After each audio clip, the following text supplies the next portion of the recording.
What is good, guys? We are back with another episode of the Sick Boy Trades podcast. To be honest with you guys, I don't even know what episode this is, but this is a really big episode for me. I'm excited to have my boy Wes Watson with us.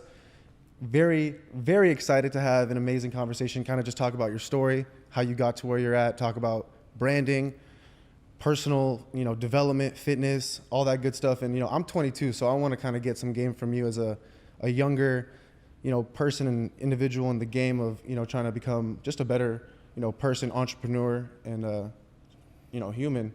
I want to get some game from you, talk about your story, how you got here, and all that. So I'll let you kind of introduce yourself to my audience, to those that don't know you, and, kind of give yourself. I mean, first off, you guys, I loved it. I loved coming to his page and seeing me.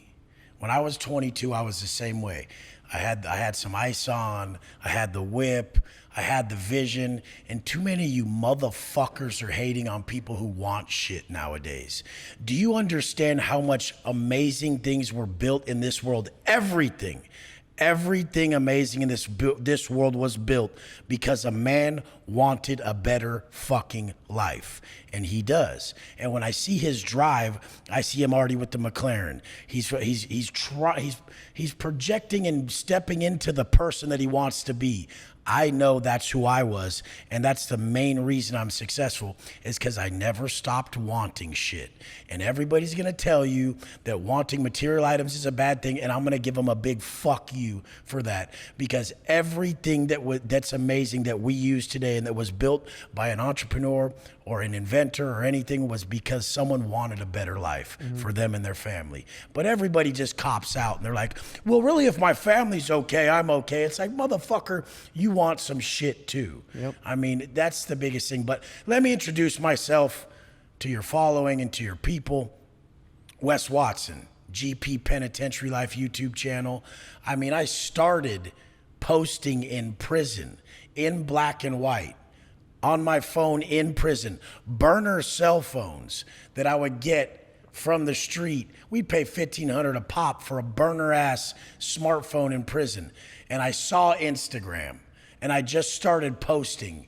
I started posting in black and white on Instagram while in prison. And the day I got out, I posted a color pic and I told everybody, I'm out, watch what I could do. And now it's been 5.5 years.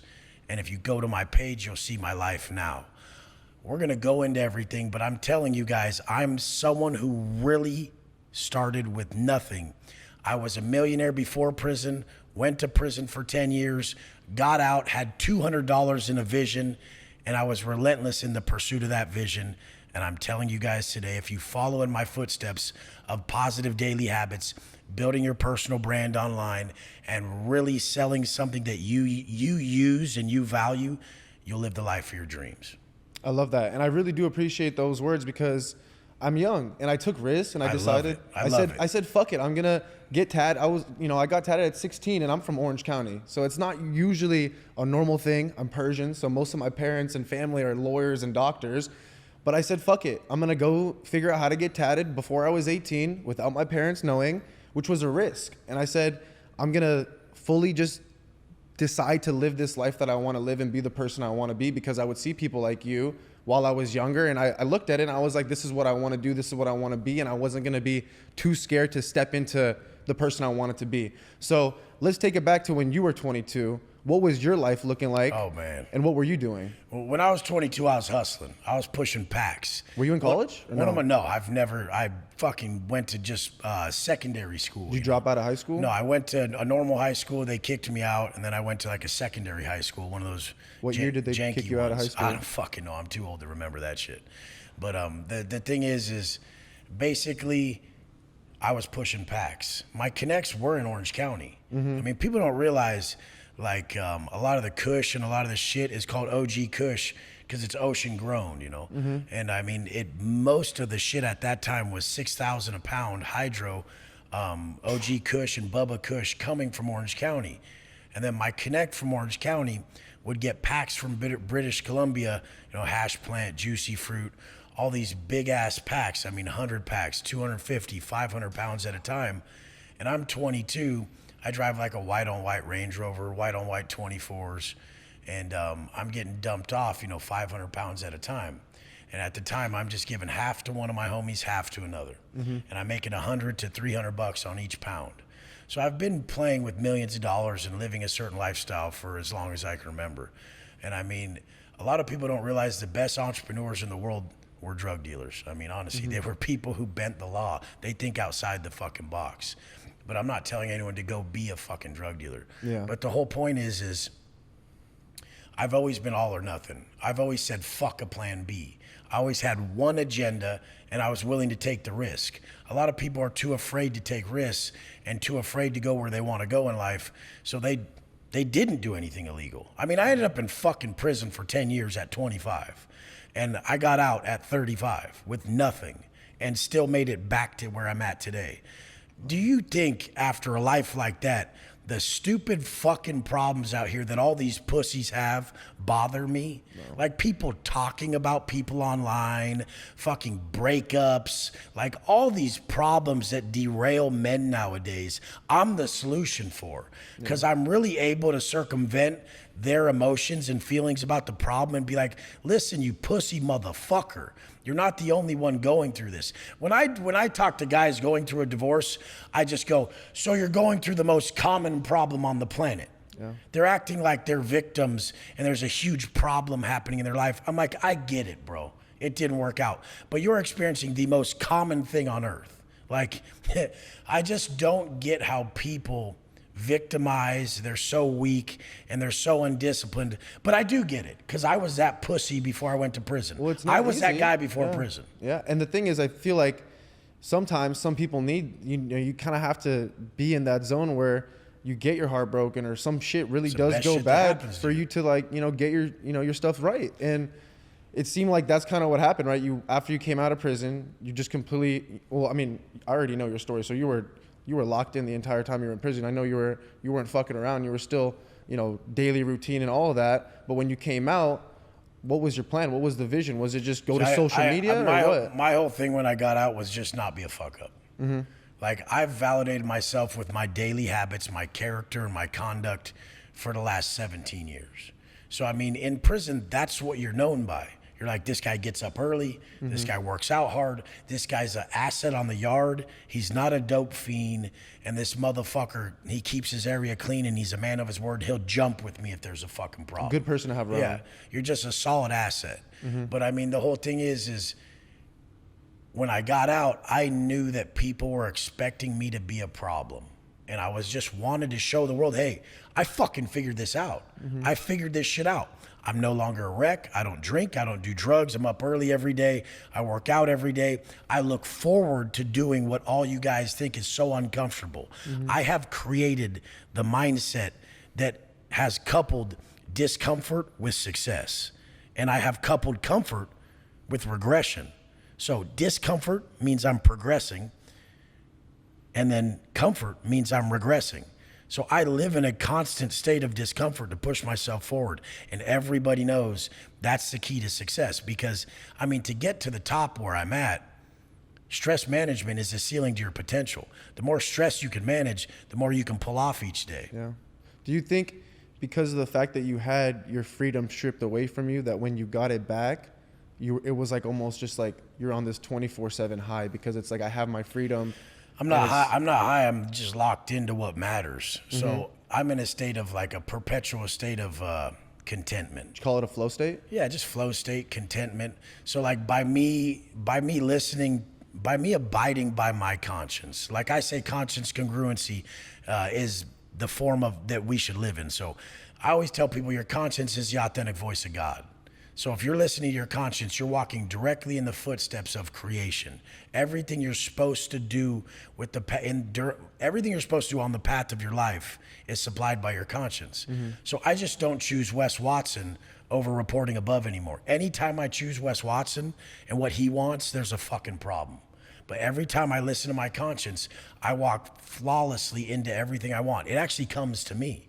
So, I mean, I've just lived in this manner for so long that my external environment never really matters. Whether I have a crazier car or a crazier house, or people see the life I'm living, 24/7, I'm locked into the daily habits, the thoughts, the actions, the energy I need to have to really stay in alignment with my purpose. So nothing really matters to me except abiding by my purpose. And by me living that purpose-driven life, I'm supplied everything. I mean, what people don't realize is they're being called to greatness. They're just not fucking listening. They're not. So you would say that kind of what you explained would be like your version of a flow state, and I think everybody has their own version of what, you know, their flow state is, but could you kind of explain like your definition of a flow state for those that don't really know or like know how to get into that flow state? Well, everyone tries to act like they know what works for them. They're like, oh, that doesn't work for me. Motherfucker, in this life, nothing works for you. You work for it. So people think stuff's supposed to just work for you. Nothing works for you. You work for it. And the thing about that is, that's a mindset shift. Like, I could be doing the roughest task that's so uncomfortable, and since my goal is mental strength, I use that difficult task to speak to myself with congruent self-talk that makes me stronger. So, I mean, most people, like a fat motherfucker who goes to the gym, who you know hates the gym, he's in the gym going, oh, I hate this. And he's so fucking stupid that he thinks he's an intelligent individual because he's probably successful with money or with some book smart shit. He probably educated. And then he's sitting here hating a workout that is something best for the quality of his life. He's so dumb, he doesn't know how to align his self-talk with the outcome he wants. So he actually uses his mind against him, and he's sitting here probably writing books about mind over matter, and dipshits are buying it, not realizing there's a fat, stupid-looking fuck on the back of the book who's talking about discipline. I came to flip the script on all these pussies. Like, when you turn my book around, you see a savage where every word he lived is that man on the back of the book. I wrote a best-selling book. A lot of people forget that about me too, is they think I'm just some social media influencer. I'm a best-selling author. I've sold 3 to 4 million copies of my book. I don't even know by now how many I've sold. But I mean, the thing is everybody is just seeking validation. And they should seek it within themselves by living congruently with the plan they have for themselves each day. So you have a plan for yourself each day. If you stick to that plan today, then you build confidence with self. If you stick to it for a year, 2 years, 3 years, 5 years, 7 years, 10 years, you walk in any room and everybody's a fucking pussy to you. You're just like, look at these fucking bitches. You can read them like a book. Like, you're just like, I know exactly what you're not doing, and I know exactly what you're telling yourself to do that you're skipping out on. Yeah. In all reality, the difference between two people's lives is someone's doing the work today that they need to do to be where they want to be, and someone else isn't. And it's just because they have excuses.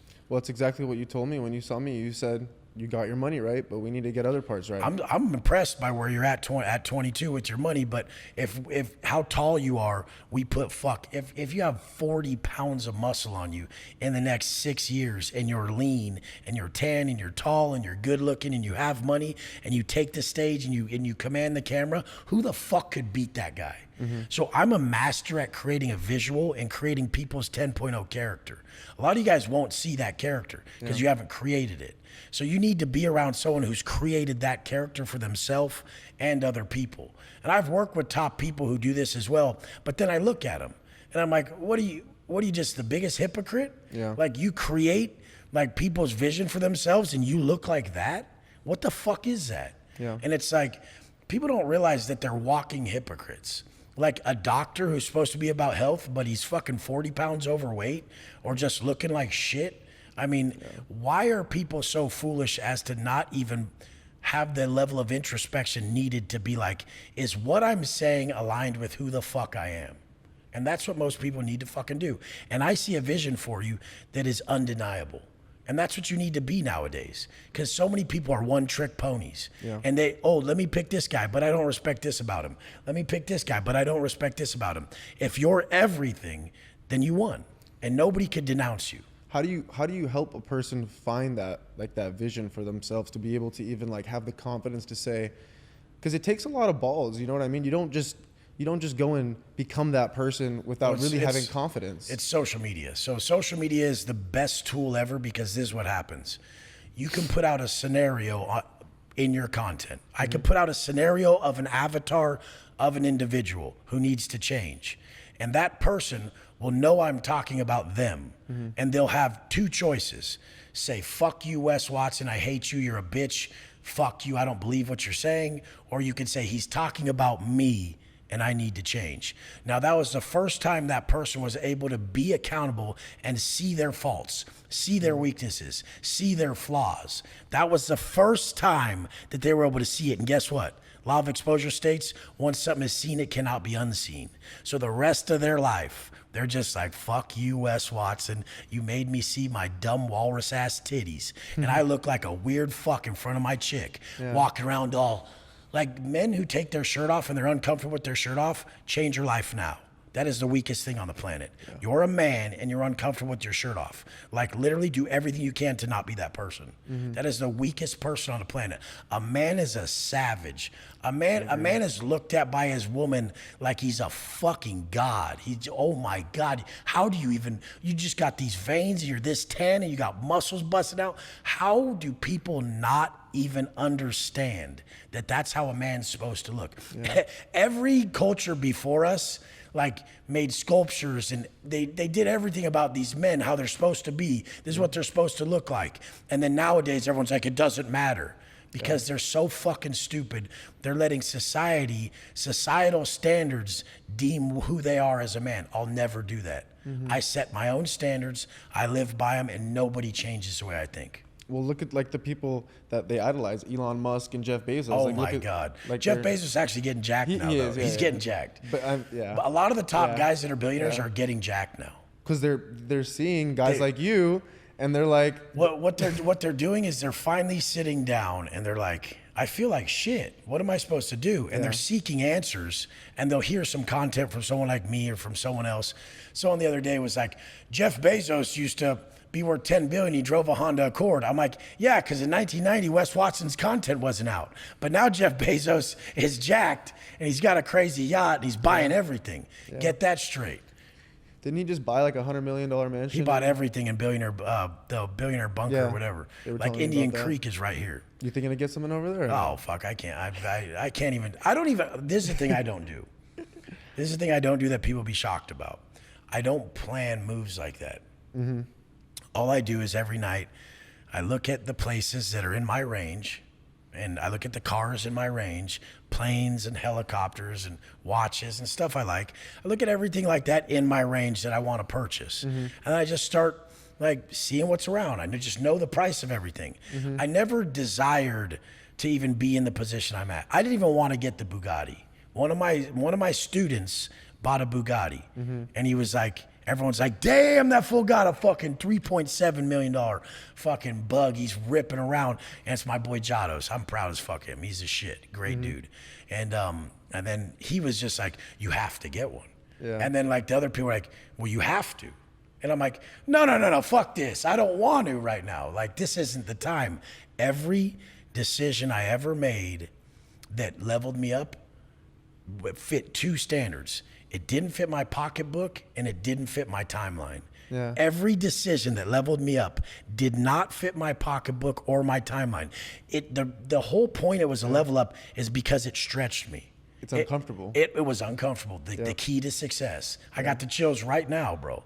Like, that's the best shit, bro. And that's exactly kind of what I did when I said, I'm going to go and take the leap of faith and just invest into myself, get the McLaren, even though it's impossible to get insurance, even though financing is hard, whatever it is, I didn't care. I said, I'm going to figure out a way to make it work. People always ask me the insurance on the Bugatti. They're like, how much is it? I'm like, how much is it? It's $1,100. It's not bad. It's not that bad. Yeah. On the McLaren, I think it's $600. Yeah, it's gotta be $600. Because I'm young. You know, if you're young, they're going to, tax you on that. These people make up these things. I've seen guys online who are so fucking lame.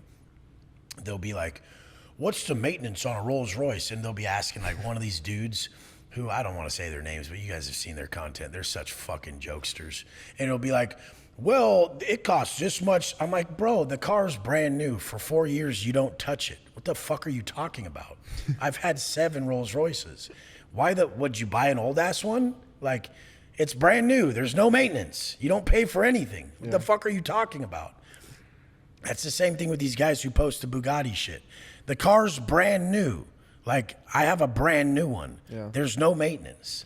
They pick it up with a trailer and they fix it if something happens. And you don't even care. That's not why. Like, who cares about the Yeah, little, but that's the thing is the people who talk about that and they try to showcase that, they don't even have the right information. Yeah. If you're going to speak about direct facts and information in 2024, you have to fucking be right. Yeah, and the fact that people even think that the maintenance or the insurance costs, or like even the funniest thing is when people say gas. Oh, you have to pay gas. It's like, Holy who gives shit. a fuck? We don't care. We're buying the my cars to God. drive them, to fucking market I have ourselves, to so brand. many. I Like, have so many cars. I don't even fill up gas. yeah, you have Dude, somebody doing it for you. my security my driver and my armed security goes and picks one of my Phantoms up to come follow me, driving me around in my Bugatti, and he follows me. He'll have an AR-15 in the trunk, multiple straps in the car, and he follows me. And that's how I drive around. How many people do you have If like I that? don't feel like driving, I just sit in the Phantom in the back and get driven.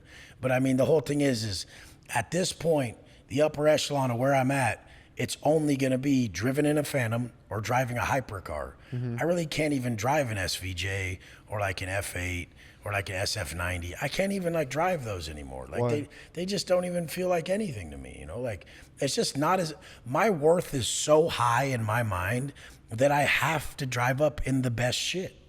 I just have to. And then the guy who's got the $70 million G8 or something, or he's got the Global 6500 or something, like the guys who have a plane like that, they're the same way. The motherfuckers who build the biggest yachts, they're already for sale before the yacht is even finished because the thing's already old. It took so long to get built that there's already a new way that he wants to design it. Like these dudes are monsters. I can never explain why to a normal ass person who drives a normal truck and fucking tries to say, I like my F-150. I'm like, bitch, you are an F-150. What the fuck? You fit that. Yeah. Mentally, you are an F-150. Yeah.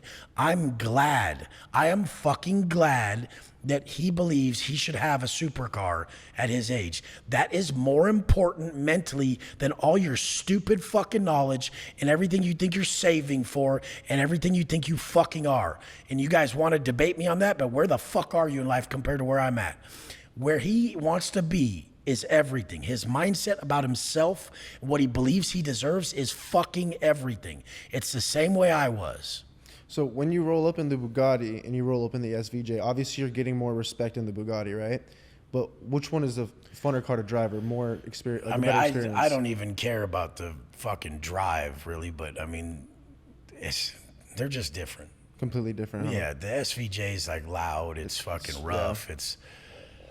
I mean, you could downshift and upshift and make people are like, whoa, like, but the Bugatti's just like, it's like, dude, come on. Are you trying? If someone pulls up next to you in an SVJ, it's like, bro, are you okay, bro? Do you need a loan? Like, yeah. Is that thing going to break down right now? Yeah. Like every SVJ I ever drove, every fucking light turned on in the car after like 4 seconds. Like every fucking tire light was on, the fucking check engine's on in like 1 second. And nothing's even wrong with the damn car. But I mean, it's like the McLaren, huh? I'd probably get like a Cyan. Like, wait, did you ever have a McLaren? I had a McLaren. I had a 720. Did you like it? I put 200 miles on it and sold it. Oh, really? The rims were too small. I loved the interior. It was a bright blue MSO. I bought it for 400 and something thousand cash. Wrote a check for it. I think I sold it for like 2 something. And wow. after putting 200-300 miles on it, people good are always car. like, "Do you lose money on your cars?" I'm like, "What is money and what's a loss to you?" Yeah. I mean, because I've had everything. That level of experience makes me so experienced in life that I don't care about writing checks. Yeah. If you're okay with losing $200, $200,000, it means more with experience-wise than it means to have the $200,000. Being okay with losing $2 million means more experience-wise than even having $2 million. Because when you're okay with losing it and you have no stress behind it, you go right back into getting it. And that's what people don't get. They think they have to win all the time. It's like, no, you either learn something or you progress forward. And I mean, the progression internally means a lot more than the actual monetary progression. Nobody can tell you how to write a check and not sweat it. Like, you can only do that by writing a lot of checks, putting the reps in. And I wouldn't have related to that like a year ago or maybe even like 2 years ago. But like now that you're saying it, like I get exactly what you're saying. Is like the experiences that I've taken from taking the risk and doing the things that I've done, getting a supercar. That's like you said, that's experience. And how many other people can say that they've done that? The thing that's so fucking crazy is most normal people would be like, why don't you travel more? The experience. I'm like, it's the same thing. Like experiencing this part of life or experiencing that part.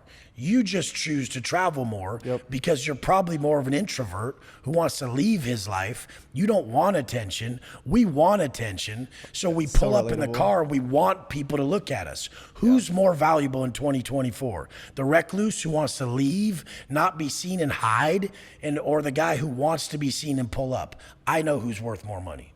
I literally had this conversation with one of my friends. And Smack him. He's making money, but he's like, you know, it's cool. You spend all your money on your cars, but I just would prefer to just like travel the world. And I'm like, bro, we're doing completely different fucking things. Like you're not trying to experiences. Like, yeah, and they're both experiences too. It's like, and I said this. I said, you going on vacation to wherever you go is the same thing as me ripping my supercars down the PCH with the beach right beside. It's the same exact thing. I get the same. I'm feeling. Experiencing it. I'm experiencing that moment. My own experience, right? But people are so scared to let another person experience. It's like the crazy thing is the car owner guy who spends his money on material possessions will never trip on the guy who wants to travel. And it's only people that buy cars. But the other guy will do it back around. Why with cars? Cars and watches are the two things that you buy those and experience those two things, they get mad. Cars and watches are direct equivalents to what someone believes they're worth. Yeah. And if someone will stretch on a watch or a car, it's because they believe they're worth that.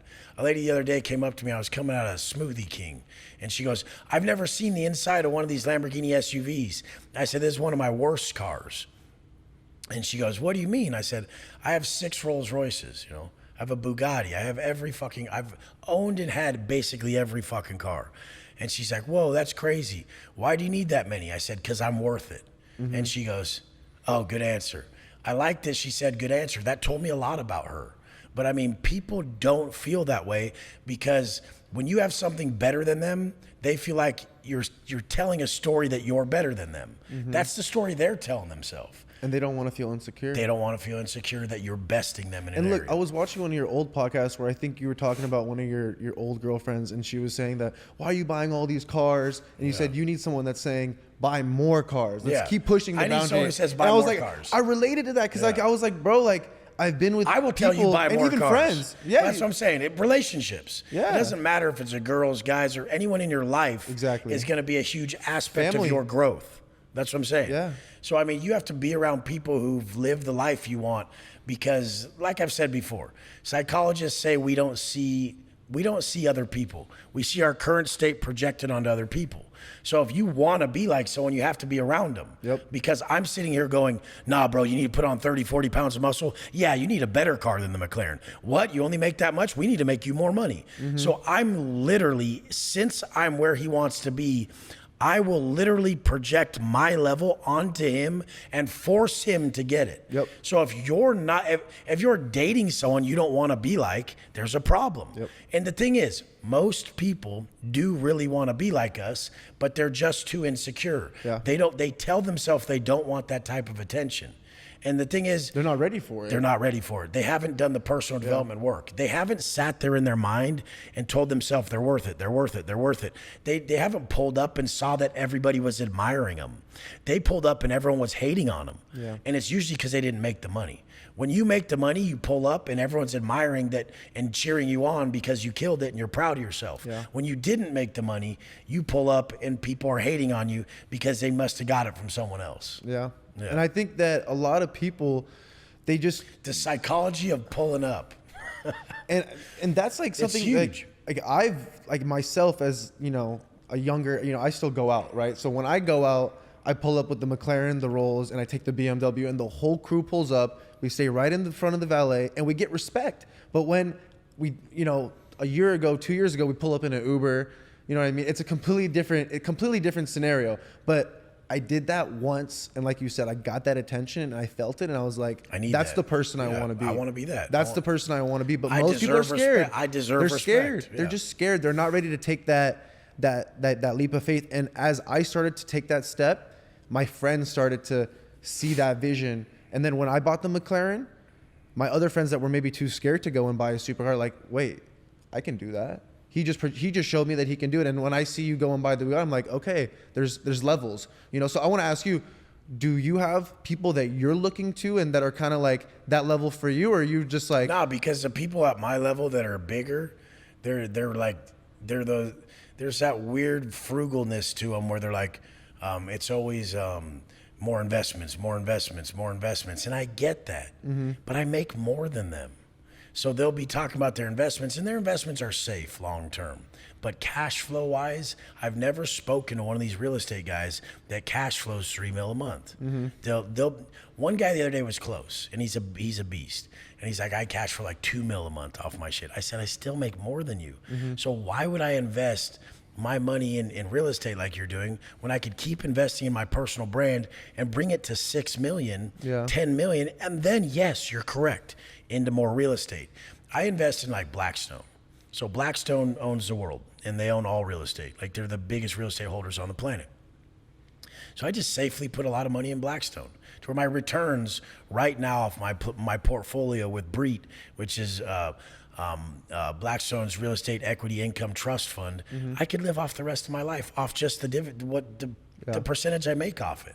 If I can't live off the $200,000 I make off that a month, then I'm the biggest fucking idiot on the planet. Yeah. Like 10% returns on that amount of money are good, but they're more like 14, 17. They've been as high as 25. Wow. And people are like sitting here going, oh, I need to make investments like that. No, you don't. If you're still not in shape, if you're still drinking, if you're still a fucking loser individual, don't worry about money. Because it doesn't matter how much money you get, you still fucking suck. And if you still fucking suck, you're not gonna be able to do anything with the money. And this is the whole thing, like people get all mad.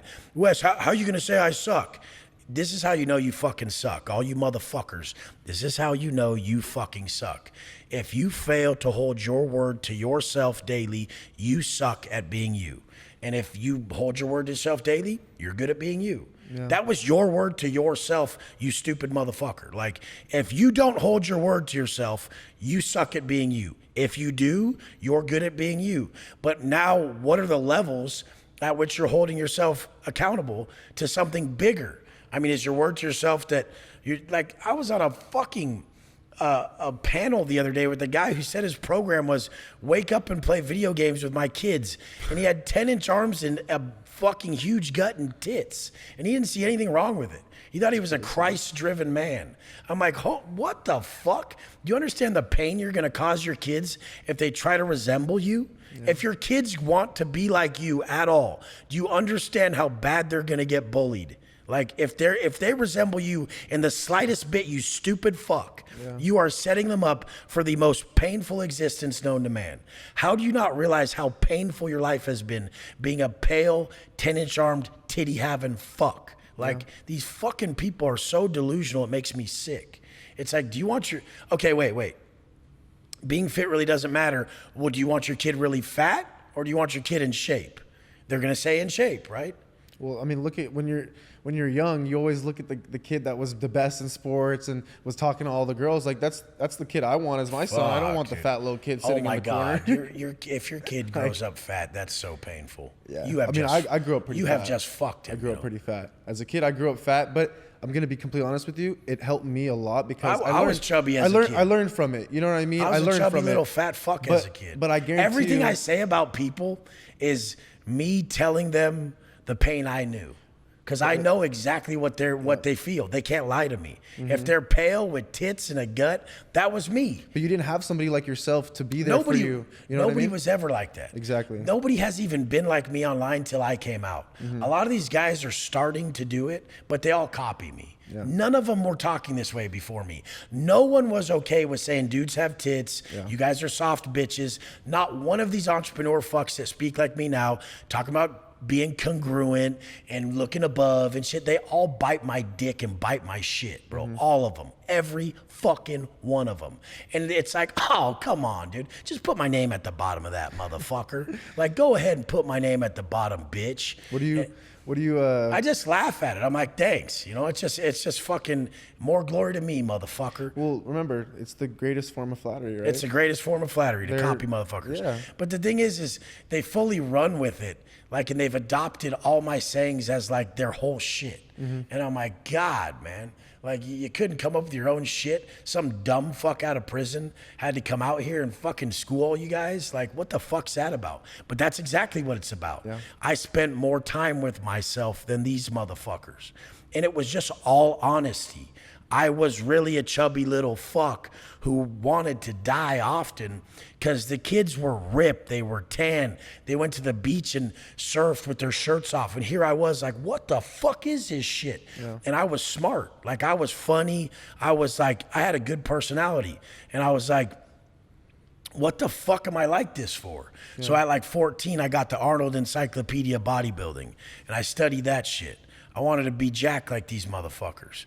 But, you know, by 15, by 15 and a half, like after I bought the book at like 14, I was jacked. My arms were huge. My waist was small. I was on swole, and everybody was like, fucking, like at that age, they were like, oh, he's taking something. And I would take creatine at school. They're like, see, he takes creatine. It's like, you fucking idiots. All you motherfuckers who literally are like, is this natty or not? Do you take this or not? If you have to be told certain shit like that, you are the stupidest, most undereducated motherfucker on the planet. Like, no, but do you know how many people are on TRT, on this, on that, on the other, and they still look like fucking shit? Yeah. Like, back then, even like androstenedione was giving people gyno. Like, this is like, was over the counter. And they were like, oh, Mark McGuire and these motherfuckers take these pills. Those guys train so fucking hard. Yeah. It's always some titty-having loser fuck who couldn't even be in the gym for 2 months who's like, this guy's not natty. Like, I looked at one of my comments today, and the guy goes, they're talking, and are you taking certain supplements or something? The guy's like, he's taking tons. And you look at the guy and he's like eating donuts with like his kid laying on his tits and shit. And it's like, what a fucking loser. Yeah. Like the whole point is that no matter what, you're gonna have to fucking put your heart and soul into training. You're gonna have to be disciplined with your diet. And anyone who disputes that and tries to say something someone took made them jacked is so fucking stupid. Because the only thing I take is life seriously. It's a coping mechanism. I take life serious as a motherfucker. Yep. That's it. People just try to cope with the feelings of, you know, insecurity after they see you doing these good things, or that's why if you make a bunch of money, you're a scammer. If you got swole, you're on steroids. Like, they're just such pussies. But the top people are like, oh, I take shit and I don't look like you. The top people are like, well, I'm online trying to sell shit and I can't sell it like you. The top person should even realize this. The top person should realize this. Regardless of anything. If someone called someone a scammer, and that person was converting a lot of sales, then that top person should just go like this. I don't give a fuck about his product, his service, or anything. How does he convert that many sales? Yeah. And I will provide a product or service that is valuable. So it's not a scam. If people were calling something a scam, which mine obviously isn't, people come in fat and then get ripped. People come in with no online brand, never sold anything online, and make millions. So my shit's start to finish. The real scammers are these business coaches who vaguely give you tips on your business for like $50,000 a year. Hey, you should do this higher and this and this and this. And it's so vague, it doesn't mean shit. Like, people come to me and they didn't even know what a macro was, and I teach them and they get ripped. People come to me and they didn't even know how, they'd never made one sale online, and I make them millionaires. That's the difference between my shit and people who are the real scams, which are the motherfuckers who give you tiny, vague advice, and the motherfuckers who didn't even do it in their area. Yeah. They're like, I made $200 million in this business, and now I'm a business coach online teaching branding, and I bought my followers. You guys, let me tell you something. If someone has no YouTube presence and they have a shitload of Instagram followers, their shit's fake. They're a fraud, okay? I have 510,000 on YouTube, and I have 1.2 million on Instagram. Instagram has a lot of shit on it. Like Instagram in general will accumulate bots, accumulate fake pages, accumulate dog shit. YouTube will not. So 510,000 real solid subscribers on YouTube. I looked at 2 of these top guys this morning. I'm like, I'm just curious about this fat pussy. And I go to his fucking Instagram, and he's got like 1 million followers. And I go to his YouTube, he's got 25,000. And I'm like, let me look at this fucking lame fuck. And I'm like, oh, same thing. And it's all these entrepreneurs who are so fake. They want to be coaches. They want to teach shit, but they're the business guys. Yeah. And what do business guys do? Business guys are taught to build a business and exit it. Yeah. And not do anything for the business. That's not what a fucking coach is. Wes Watson answers every message, does every sale, and is on every fucking call. Yeah. If you say you're getting a call with me, it's with me. And that's the thing with these business guys. Their whole goal is to set up a business and not be part of it. Yeah. That's not what a fucking coach is. I hate these motherfuckers. Yeah. Like, they make me sick. And then a lot of the fucking industry has enough nerve to talk shit on someone because they got a checkered past, you know? And that's the whole thing that pisses me off, because they're all pussies as far as I'm concerned. And I love telling it to them because my following loves it too. Mm-hmm. Want to know why? Want to know why no one can cancel anyone?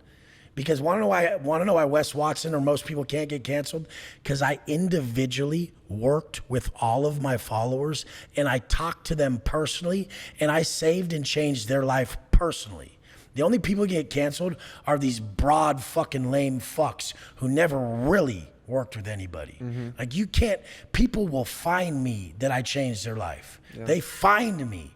I don't have to sell. They find me to work with me because I sat down and changed their life personally. So if you guys want to really sell a product or service online, you have to really be part of it. Mm-hmm. You can't be one of these business fucking lames who want to exit the business quick as possible. You can do that on other businesses. Yeah. Not this one. You really can't, because this is a people business. You have to be there, talk, and pick up the phone. And, you know, even when we were messaging, I honestly thought I wasn't going to talk to you personally. I was like, I was surprised. And then when we got to talk, I was like, okay, I was sweet. sending videos right away. And I was like, okay, sweet. Like, I'm actually talking to, you know, Wes, and it's the same thing when I'm in my own DMs closing deals and, you know, taking sales calls and stuff. So, you know, I'm doing it. The crazy thing is people always ask why I make so much more than all of them. And I'll tell them that's the reason. I agree. And they'll be like, well, I'm not going to do that. Well, then you ain't going to make the money. You're not going to make money. You know, you're gonna have to just make less then, because nobody wants to work with that. Not in this fucking business. They want your attention, your help. They signed up to get your service from you. Yeah. You know, and that's the thing. I love it. Like, I'm enjoying life more right now on this podcast because I'm not worried about life. Yeah. So I'm not worried about life or anything right now, any bills or problems or just any negativity in the world right now. I'm free. I'm in flow state. I love it. I love this. I love speaking. I love creating content. I love coaching. I love doing all this because it quiets Wes Watson, the incessant desire-filled fucking savage who needs more and this level and this and this and this, and it quiets that motherfucker. So I enjoy this right here more than anything in my life you think I enjoy. Do you think that, because a lot of people, and sometimes even myself, I think I get caught up in trying to always level up, and I need you should always be caught leveling up. I need a car. I need a new whip. Like, this isn't enough. You should have needs. I see people with SVJs and I get insecure. You know what I mean? Get it. Do you think that's a problem? There's nothing wrong with that. There's nothing wrong with it. No, I really think that when everything you're drawn to is inseparably connected to your purpose.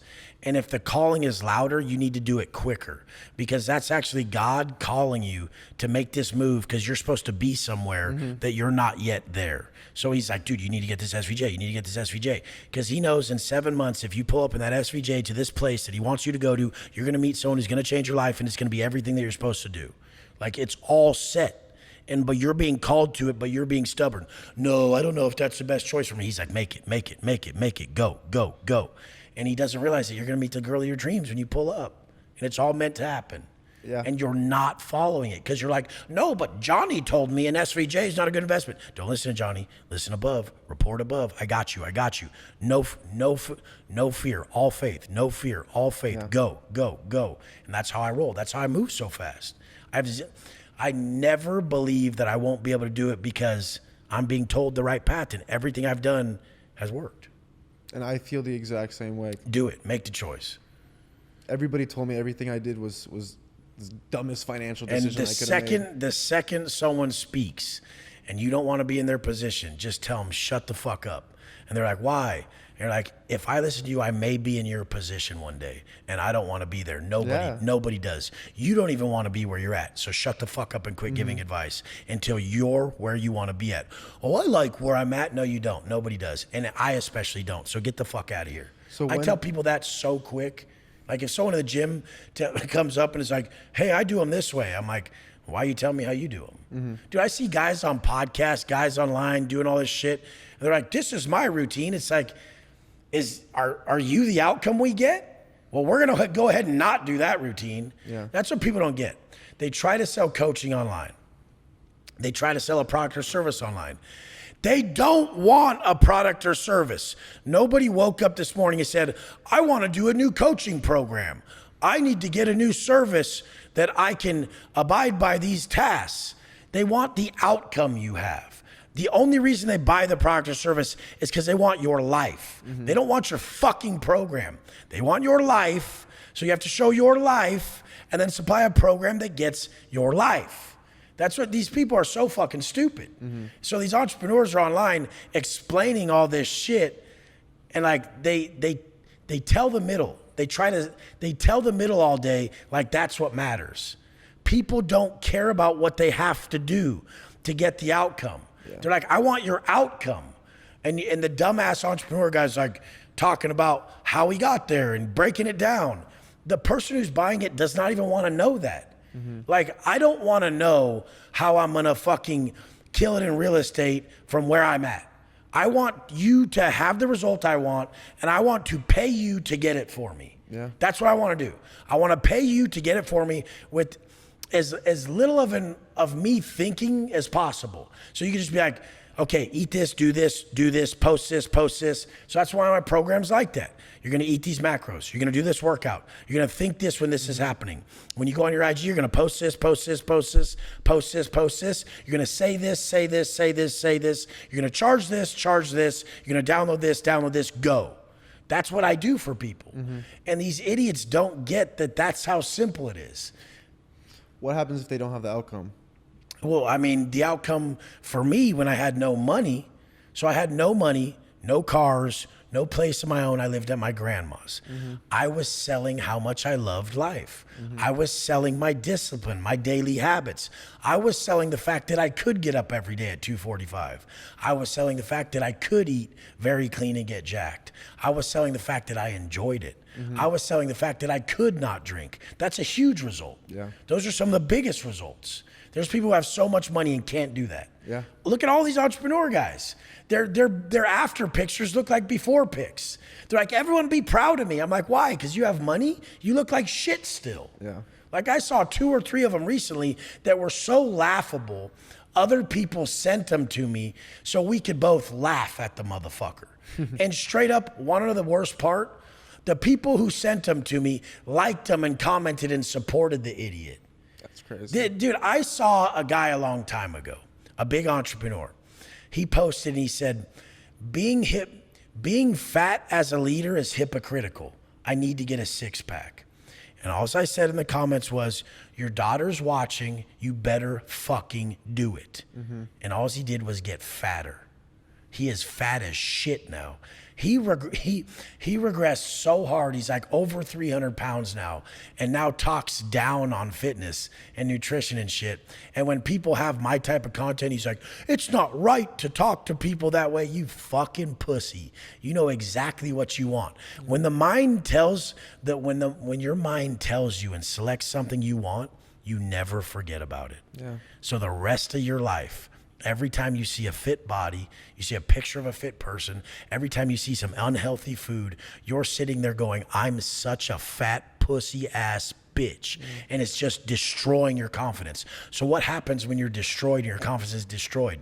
You go destroy other people. So other people are trying to change, and here you are saying they're your friend, and you're taking them out drinking. You're taking them out to eat unhealthy food. You're telling them to sleep in. You're telling them to stay out and party with you. These fucking losers do this to kids I know that are fucking killing it, and then they try to go online and depict this disciplined individual, and it's like, bro, you talked this guy out of the shit I taught him. And you're acting like you do it? How long you been doing it? 6 months, pussy? Like, I just watch all these people and I'm like, you know what? I can learn a lot from that. And I want you guys to call out all the shit. And I want you to call out all the shit you don't like. You don't make content and say people's names like these bitches do nowadays. But you do this. I don't like that behavior in a man, okay? And I'm not gonna be that. That's what you do. That's all you do. Yeah. You could call, and if you say it to more people, I'm never gonna have tits. I'm never gonna be broke. I'm never gonna be some bitch who says people's names online just to get fucking likes and views because no one pays attention to me. But I mean, if you say out loud what your values are, your conduct, your character, then you can never break it. That is one of the secrets to my success. As I told everyone, I'll never sleep in again. And then I posted online. So I never was able to sleep in again. Yeah. I told everyone I'll never miss a workout again in my life every day. And I posted online. So I never was able to miss again. A lot of people would just be like, well, you guys get it. Like, I was sick that day, so I don't give a fuck if I'm sick. I'm gonna go squat more because I'm sick. Like, I'm sick in the fucking head. Like, literally, you have to be so obsessed with holding your word to yourself if you want to have the confidence a motherfucker like me has. Yeah. That's What it. do you think built that confidence? Holding my word to myself, especially when it was impossible. There was impossible times, bro. Impossible times in my marriage when my ex-wife was fucking losing her shit drunk. Like fucking madness, bro. And I would finally get her to pass out. Like the craziest drunk shit ever. And I would get my camera set up. It would be like 2 a.m. And I'd be like, okay, I could get to shoot this YouTube video because I've never missed a YouTube video. Yeah. Anybody on earth would have gave themselves a pass to miss that video. And then getting up at 2:45 when you've been up all night with someone acting like that, I would just still get up. I would still be at the gym.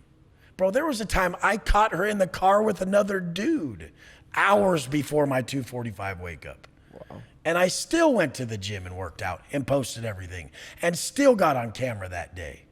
Most people would be so broken like little bitches. Yeah. They'd be like, well, I get a pass today. This was the worst day of my life. Fuck you. I don't care what happens. Get it done. That's the reality of me, bro. You think that's been a fuel in a positive way? Is going It don't through even these matter. things? Every situation is supposed to be in my life or not, bro. Like recently, my wife got mad at me because I said some shit, but she also had to handle some shit in Vegas. And so she had to go handle shit with the house. She owns a house in Vegas. She's a little boss. She had to go rent it out, but she owns a pad in Vegas. It's almost pretty like freely owned, like no mortgage. And then she's really close to paying it off fully. And she goes out to handle some shit she left unattended to, but she was also mad at me too. And it's been about 3 weeks since I seen my family. Nobody could tell I was shook by it. Nobody could tell that it shook me at all, because it didn't. Why didn't it shake me? Because I love them anyways. Because I'm gonna send them help financially and whatever they need anyways. Because when they call, I'm gonna answer anyways. Even if they don't answer me, I'm gonna be there. Wanna know why? Wanna know why it didn't faze me? I didn't close the door. I didn't close my heart. People close the door on people. That's what they feel. I don't close the door on anyone. If anyone who fucking thinks they hate on me or I hate them right now, that really thinks I don't like them, if they message me right now and they were able to have the level of awareness to tell me, like, and be accountable for the reason that we weren't speaking or we had a problem, I would have love for them at that moment. I hold no animosity. I can't. Resentment is like drinking poison and hoping the other person dies. I don't operate like that. I operate with such clean energy that's why I'm successful. I have zero fucking energy leaks in my mind and in my daily process and how I think and how I work and what I do. Like, I love it. I feel so empowered even giving that message right now. Like, you guys don't realize you're living a story that's going to be told to everyone. And by using social media, it is way deeper than your content and your coaching program and this and that. I'm really living a story, bro. People know every part of my life. And they're like, dude, the guy got out, he did this, he was thinking like this. Oh my God, I saw this happen, he reacted like this. They're fucking dissecting it. And really smart people are going through similar stuff as me. They're seeing how I'm reacting, and I'm showing them that it's possible to react correctly. So when you were 22, 23, when you were young, were you going out and partying and messing around with girls? Oh yeah, dude, I was drinking Cristal and Dom P and everything at the club, spending 5 G's a night. I was fucking doing fucking coke. Having fun. Yeah, I was doing coke. I thought it was fun. It wasn't fun at all now, but I was doing fucking coke and doing all this shit. And, the cocaine turned into meth, and then the fucking, the nights drinking turned into days drinking. And I was still on top of my shit. I still had money. I was still doing it. But then shit just started to fall apart because then there was problems in the weed industry at that time. Everyone was kind of getting fronted work and not paying. And then a crime happened and, I ended up getting a lot of time. But the thing is I knew that I wasn't living correctly at that time, but it was needed. I'm kind of on the fence. About something. Kids growing up not doing drugs or drinking, or kids growing up doing drugs and drinking. I really believe that the kids who will grow up and party and do the drugs and drink will be smarter, more conscious, and more evolved than the other kids. I've never seen it happen the other way, where some kid who never drank, never did drugs, and was like a good kid was actually street smart and very aware. I've never seen it happen. And I was going to ask you that because I'm 22, right? And I have my fun. I'm not doing meth or any of that, or I've never touched cocaine, but I smoke weed and I drink, But the thing is, I'm not doing it every day. This is what people don't get. But I have fun. This is what people don't, but you can't call it fun no more. It's not going to be fun one day. Like, you have to look at the downside of it. Exactly. Like, is it aligned with what you want to do? And like, one day it won't be fun because something will happen. Yeah. And the thing is, you're being a poor example to people around you that it's not fun for because they have a problem with it. You may not have a problem with drugs or alcohol, but you may be a leader to people who do, and they see you do it, and you're actually throwing them in the gutter with your actions. Yeah. So, but I mean, it just matters how you want to look at it. That's what I started seeing, that I was a leader, and by me drinking and doing drugs, I was having other people follow me down that path, and they couldn't take it as much. I agree. They weren't as strong as me. But I mean, the whole point behind what I'm saying is I've never really seen people who don't do drugs and drink at a young age and live that life that we've lived. I've never seen them really turn into the type of person that's gonna be, like I said, very street smart, very aware, a massive leader. It doesn't mean they're not there or they can't be there. I've just never really seen it. They're kind of always like left out in the dark, not knowing certain shit. The more you've experienced in life, good and bad, makes you a wiser person. Yeah. And that's just what it comes down to. But I would never say to go do drugs and drink because you're missing out on shit. But it's just, if you're drawn to that path, you are. If you're not, you're not, You can't force it. And I think it comes down to, like you said, experiences. You're getting to experience something, and that experience is going to, give you some type of light in life that you can, it's gonna teach you something. Wisdom is pain overcome.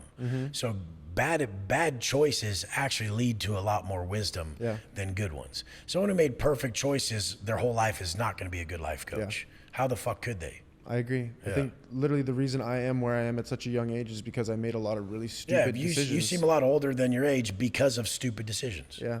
I had to just grow up quicker. And that's the thing I like to tell people is alcoholics and addicts, they're the most committed people. They were committed to negative shit and willing to take the risk and throw their life away all these fucking times to get an outcome they wanted.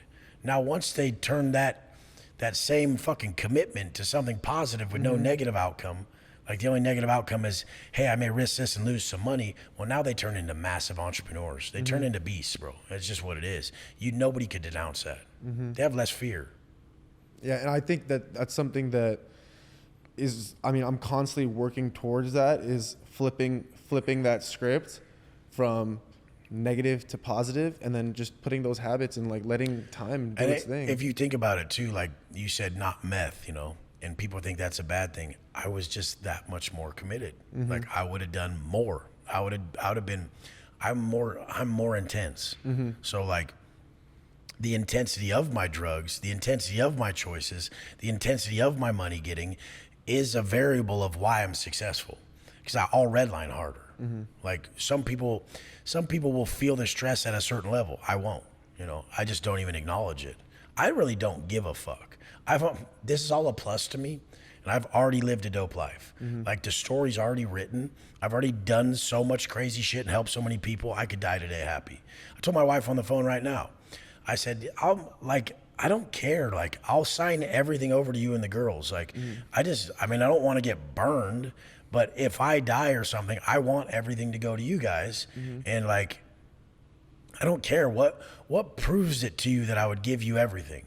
Like, I don't fucking care, bro. Like, what am I going to do?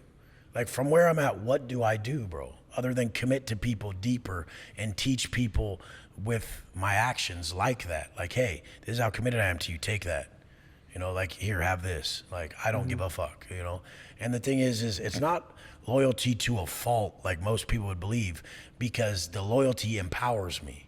So the commitment gives me power. The loyalty gives me power. And it's only with people like my wife, like, is the only person who never went online and talked shit about me. Every other bitch, every other business partner, most of these dudes, clients, mostly men too, are these gossip girl broads who go online and talk shit. My wife has never once gone online and talked shit. She keeps it more gangster than all these fucking pussies. Like, what type of man goes online and gossips about another man? Hey, internet, come to my aid. I'm a victim from this man who spoke to me a certain way. You signed up with Wes Watson. You didn't think he was going to tell you to fucking quit being a pussy ass bitch? What the fuck's the matter with you? You should have signed up with fucking Richard Simmons then, you pussy motherfucker. Like, these people are crazy, bro. Yeah. Like, my chick laughs at them. She's like, these guys act like they're gangster and they're online gossiping and talking shit about other men. Like, it's fucking insanity nowadays. And they're probably just doing it just to get views. The only way they could get clout is to have my name in their mouth. Yeah. That's it, bro. But you kind of have to be happy about it at the end of the day, because it's like, at least they're talking about you. Yeah, they give you more fucking shit. Yeah. When people talk about you, they don't realize they bring you more business. So one of these pages that talks shit about me, someone asked them a question. And they said, on a Q&A, and they said, is that really Wes Watson's Bugatti Chiron? And they said, we've checked with a bunch of sources, and as much as we don't want to say it is his car. And I'm like, you fucking lames. Why is it so hard for people to believe you have a nice car? Well, I want to ask you something, because a similar situation happened to me like this, because I'm, in my city, in Orange County. It's a smaller city. It's not like Miami, right? So a lot of people kind of know me, and they all knew that I had recently purchased the Rolls Royce. And we were at dinner with a couple of my friends, and I want to kind of get your opinion on the situation, because I let some other people get the best of me, and I'll show you the video after we, That's we fine. finish. Let it happen. But they, they essentially were kind of just trying to like mock me and talk shit across the restaurant, right? Calling me names and just disrespecting me in a restaurant, like a public restaurant where there's a lot of people, right? And I obviously went and talked to them, and I said, why are you doing this, et cetera, et cetera. And how do you react when people say things? How do you react to that? Sometimes I have a real good reaction, but even when we pulled out of the gym right now, some guy in a Tesla, if you guys didn't hear me, I was pulling out of the gym, and like there was a guy on a motorcycle, and then you can't really see because of the cars, and if people are speeding any bit fast right there, they're fucking up. Because you have to pull out and you can't see. Yeah. The guy's hauling ass in a Tesla, some fucking dipshit like Uber driver, and I pull out, and he's behind me all honking all crazy, and I just stop the car, And he pulls up next to me. He's like, you have to stop when you hit the stop sign. I'm like, I did stop, you fucking idiot. I said, you're going too fast, bitch. And he's just all, Oh, like I talk to people in a way that if they want a problem, they can get it. And a lot of people are like, you're going to get shot that way? Good. Do you think I'm really holding on to life that hard? That's what people don't get about me. I'm not really holding on to life with, that everything goes perfect and I don't die at a young age. I don't give a fuck. Like if someone tries to come rob me, then they're getting shot or I'm getting shot. That is all the only thing that's happening. They're not taking anything from me. No one's going to take anything from me. They're not going to take my respect. They're not going to take my pride. They're not going to take my life. They're not going to take anything from me without me fully trying my best to take it from them. And that's how I roll. I don't give a fuck. If you come try to take like my pride, I'm going to take yours. That's just what's going to happen. Has there ever been a situation though where somebody that's like, I've never bitched out ever. But has anybody like in a public area, not like how like that happened, but like in a restaurant, said people have done it many times, but it's always me coming and confronting it. Like I had some fucking lame in the gym right here, like film me not knowing, like bait me in talking shit and film me not knowing. He said some stupid shit, but I didn't know he was filming. He was already filming, so what he said was purposely trying to get me on camera. And then I was like, what, bitch? The fuck you talking about? And then I was like, do you even have any legs, bro? Like the guy was like all upper body, no legs. He's like, I'm only 30 or something. And it's like, just shut the fuck up, dude. Just get the fuck out of here, you know? Like, and I was just like, people like that, I so badly want to beat the dog shit out of them. And if they want to and they progress it that far, that's what will happen. I'm not going to not fight back if someone hits me or something. But I just have more to lose than to swing on the person first. Exactly. I just have too much to lose to swing on them first. So that's what I would tell you to do. If they swing on you, whoop their motherfucking ass. But if they don't make that initiation, then keep it at just words and see if they're down for their shit. Call them as much as you need to call them for them to do it. What, bitch? Handle your fucking shit. I'm right here. I ain't going nowhere. Pussy. A lot of these kids nowadays, they get punked by people. And I tell them that the day you quit getting punked like that, you'll make a lot more money. You'll be more of a man. They tried to punk me, and, and I was like, absolutely not. But I went and like screamed. I think I took it to the like a little too far because I would like you to take it too far than too not as far. Really? I would want you to take it further than not far enough, honestly, because it takes away from a man so much to get belittled, to get disrespected, to have people try to take his pride. It takes away from a man more than you could ever imagine. And society made it okay because all these fluffy pussy bitch fucks are like, no, the stronger man doesn't, he restrains himself. And that's true. If you've whooped motherfucking ass. If you've whooped plenty of people's asses, you know you could whoop ass, you know you're a dangerous motherfucker, you know you're violent, then it is stronger for you to restrain yourself because it's harder because you could kill him. But if you're someone who's never done anything like that, you've never whooped ass, you've never stood up for yourself, and once again, someone is fucking taking your pride, disrespecting you, belittling you, then it doesn't. It's not better for you to restrain yourself. It's better for you to blast the motherfucker and take your little bit of time in prison or do whatever the fuck you got to do to fucking prove to yourself that you're not a fucking pussy ass bitch because you've never proven yourself that you're a man yet. And I don't give a fuck. I grew up in the era where if a kid talks shit to me, my dad said, go whoop his ass. I didn't grow up in the era where everyone's like, that's not right, Wes. You're telling them to get in trouble. You know, people do get away with shit nowadays too. So handle your shit or take your first lick. Like your first time of fucking someone up, you're not going to go to prison for 50 fucking years. You're going to get a 3-year probation shit. And then now you at least know that when you blast someone, they go down. Fuck it. Like, that's my real fucking advice. Everybody's too big of a pussy. And I've had motherfuckers try to act like they're going to disrespect me lately who think they're tough. And I'm like, I just straight call them so much. I call them the fuck out their shit. And they just bitch up. And I'm like, oh, what a bitch. That guy will have to take that the rest of his life. Like, he'll have to lie to himself the rest of his life that didn't fucking happen. You think that's a lot of motivation for you is kind of just like those, like still proving those people wrong and just not even I don't really think, I don't think about any negative situations. Obviously. Let's get it that way. I never draw in or think about negativity. I'm always thinking positivity. I'm always thinking growth. I'm always thinking about helping people.